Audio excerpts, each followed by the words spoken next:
What's going on? This is Big D from G Riders and welcome to another episode of Testing Rides. Today, I'm going to be testing out the 2018 Infiniti Q60.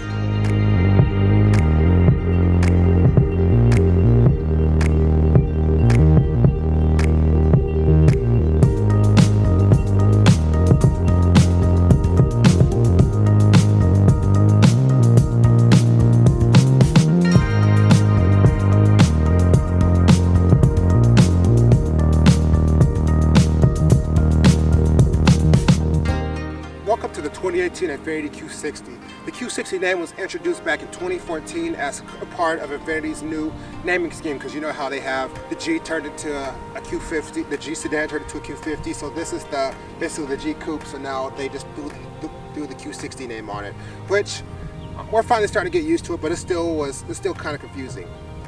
So this is the second generation of the Infiniti Q60, and this is the car that made the Q60 kind of get its name for itself. It's sporting, it has the new engine, so it has the 200 horsepower 4-cylinder, and then the 3-liter twin-turbo V6 that has two different power configurations, and it introduced this absolutely stunning design. Like, I'm going to go as far to say with this design, this is the most attractive Infiniti/Nissan design that they've ever done on a production car. And just look at that front end. That's the type of front end that it should be illegal to put a front plate on that. So this model of the Q60 I have here behind me is the 2018 Q60 3.0 all-wheel drive Luxy. This is the cheapest Q60 you can get with the bigger engine. So this one has the 3-liter twin-turbo V6, which for you engine nerds out there, this is the VR30 DD-TT. The VR is the successor to the beloved VQ series of engines. So if VR sounds familiar to you, that's because this is a smaller version of the engine that's used in the GTR, which is kind of cool. This could be almost like a mini GTR. But in this mid-range Luxy configuration, this one makes about 300 horsepower and 295 foot-pounds of torque. Even though this is like a luxury sports coupe, this car is pretty big and it's pretty heavy at about 4,000 pounds.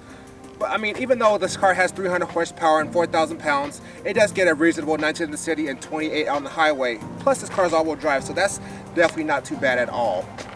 But with that hefty weight, this car still does 0 to 60 in about 5 seconds or so, which is pretty impressive even for a car with this weight. And you know, it's only 300 horsepower, but this car definitely feels like it might be faster. It might have a little more than that.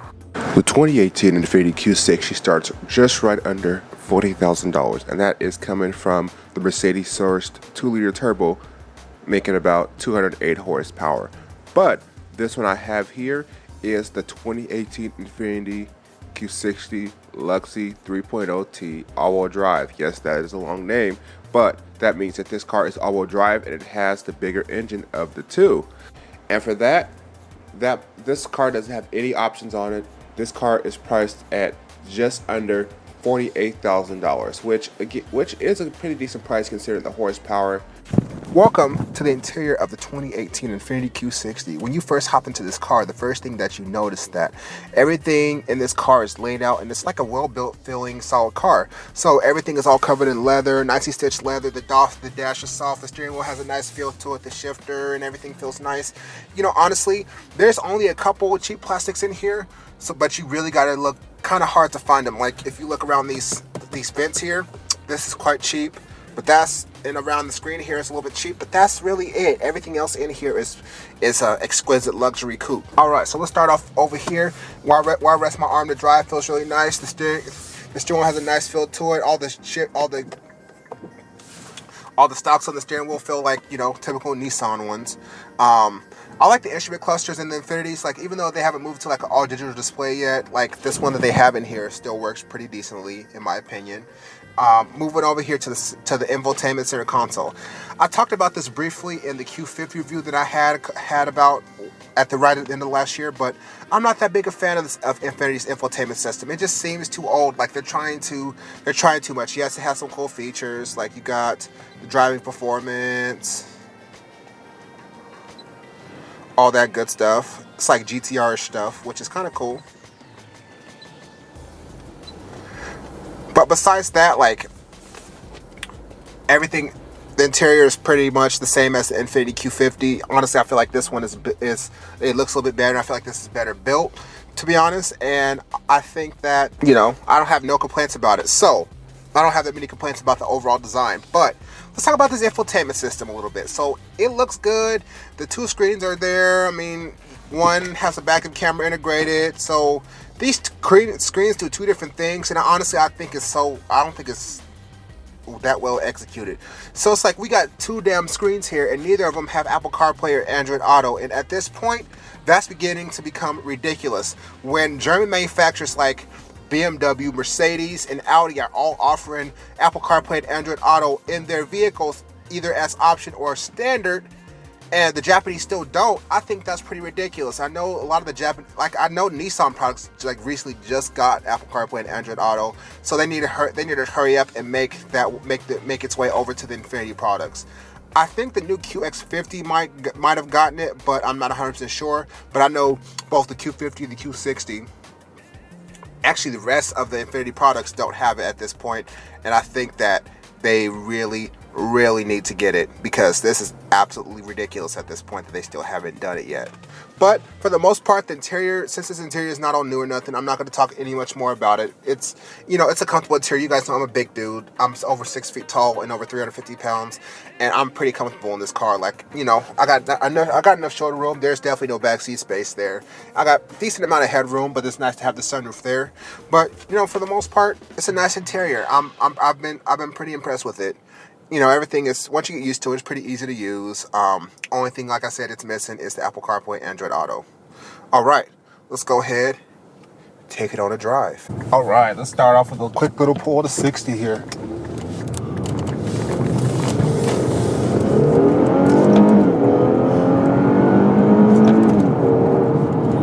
So when you hop out on the road in the Infiniti Q60, the first thing you notice is that power.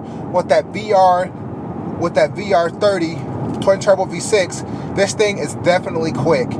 So this does have 300 horsepower and 295 foot-pounds of torque. But, you know, that's pretty impressive for this, and this thing weighs about 4,000 pounds, so that's pretty impressive for this car to accelerate that like that despite weighing 4,000 pounds. So how does this Infiniti Q60 drive?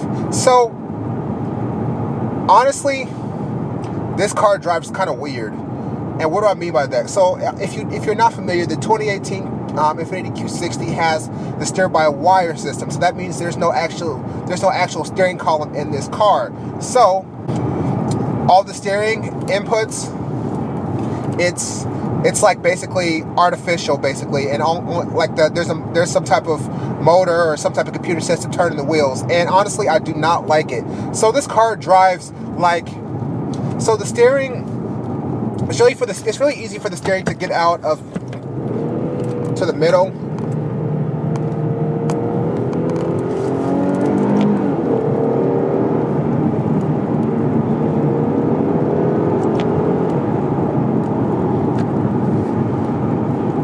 It's really easy for the steering to get out of line, especially when you're going with some decent speeds.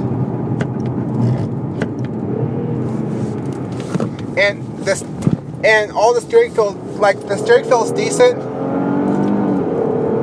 but it's not real. So it's hard to kind of pinpoint where you're placing the steering wheel when turned into a corner. And like when you're driving on the highway, like if you hit a bump or something, it'll throw the steer-by-wire system like all off. So basically, if you hit a bump, like the car would like move around, and it drives like it feels like the car needs an alignment, which it doesn't. This is a brand new car, so it shouldn't need an alignment. But I think it's just the steer-by-wire system. And honestly, that is the biggest downfall for this car, because this car is beautiful.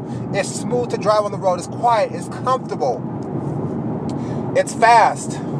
That's not the 400 horsepower one, but it's still pretty dang fast. And honestly, the suspension is pretty decent. Like, it's comfortable, but you definitely can tell that this car can go around some corners pretty nicely.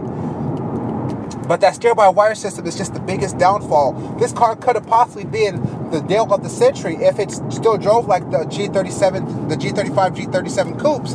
Because I know I've driven a couple of those cars before, and those cars handle fantastically. And, you know, this handles good, but it's just that steering that's just really off-putting to me. And if you go out there and drive it, it may be a little bit off-putting to you, because the steering, like, basically it's like it's not there. But that's all I'm going to talk about that portion. But there are definitely some good things about this car. So one thing right there, look at this.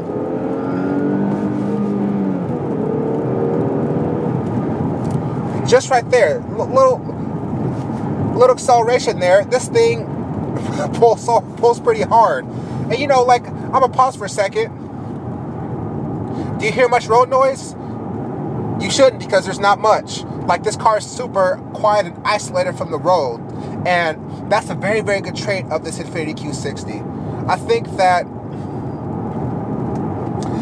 because this car is on, like, I know this car is definitely like one of those cars that's definitely a luxury car first and then a sporty car second. And I think that with this stunning design, they should have made this car a little bit more sportier.